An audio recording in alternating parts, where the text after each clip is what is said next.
Hypopituitarism पे बात करते हैं। हाइपोपिट्यूटरिज्म का मतलब क्या है कि पिट्यूटरी हार्मोन कम सिक्रीट होना, that is known as hypopituitarism.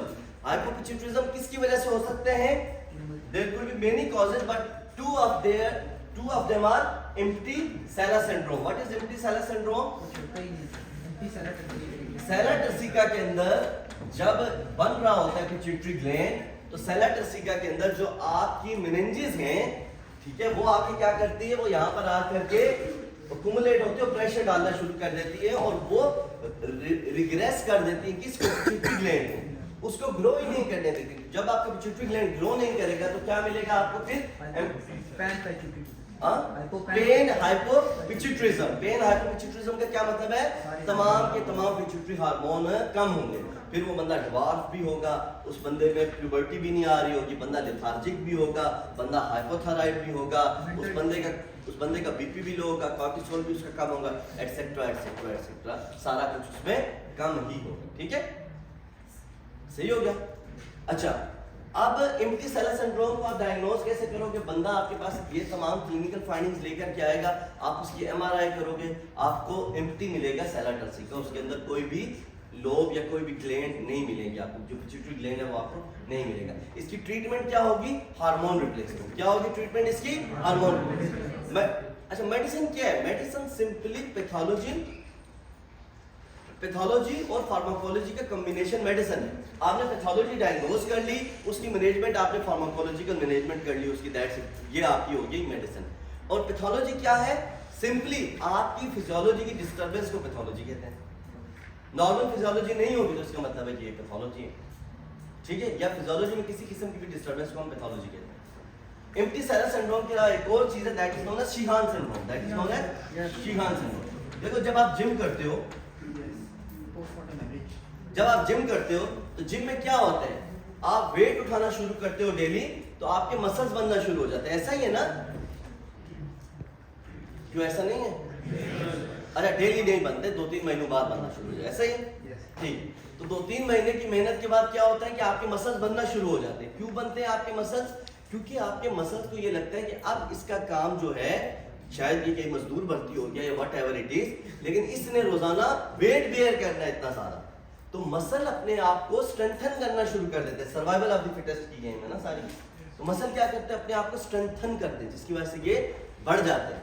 Similarly during pregnancy hormonal needs बढ़ जाती हैं फीमेल्स की।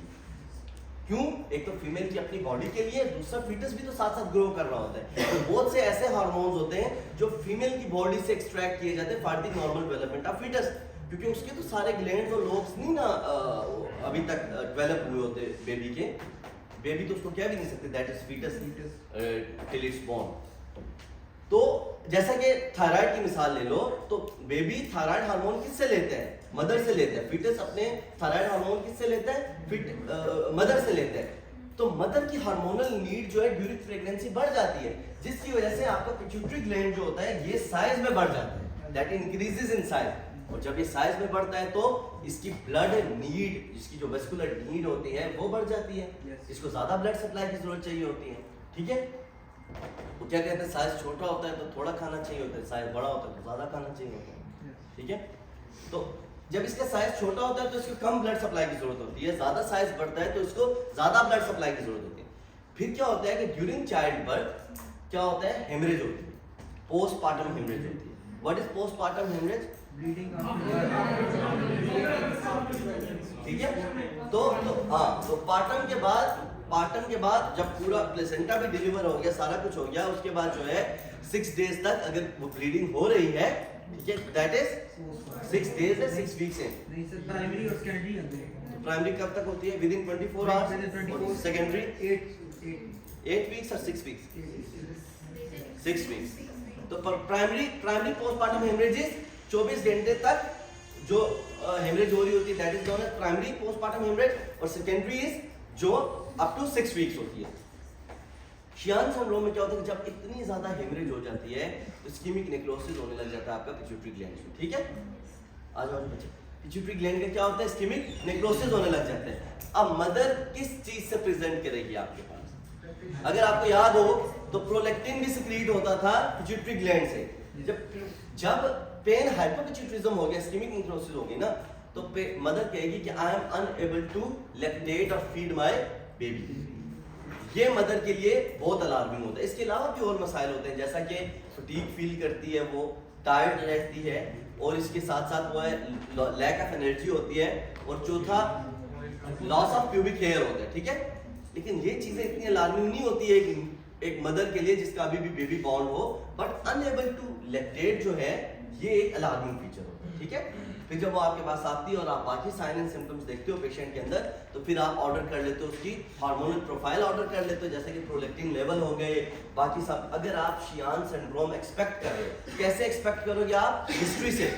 आप पेशेंट से हिस्ट्री लोगे कि हेमरेज वगैरह तो नहीं हुई थी ज्यादा, या कोई इस तरीके की कोई बात तो नहीं है, तो फिर हिस्ट्री से भी एक तो आपको पता चल जाएगा। फिर आप एविडेंस के लिए क्या करोगे? एडवाइस करोगे उसको टेस्ट वगैरह, और टेस्ट उसके बाद जब आएंगे कि इसमें हार्मोन्स कम है, तो आपको कंफर्म हो जाएगा कि this is case of Sheehan syndrome. Are we clear? इसके बाद हम एमआरआई करेंगे तो हमें इस्केमिक नेक्रोसिस या इन्फार्क्ट मिलेगा इन द पिट्यूटरी ग्लैंड। इसकी ट्रीटमेंट क्या होगी? Hormone replacement. सिंपल इसकी ट्रीटमेंट क्या है?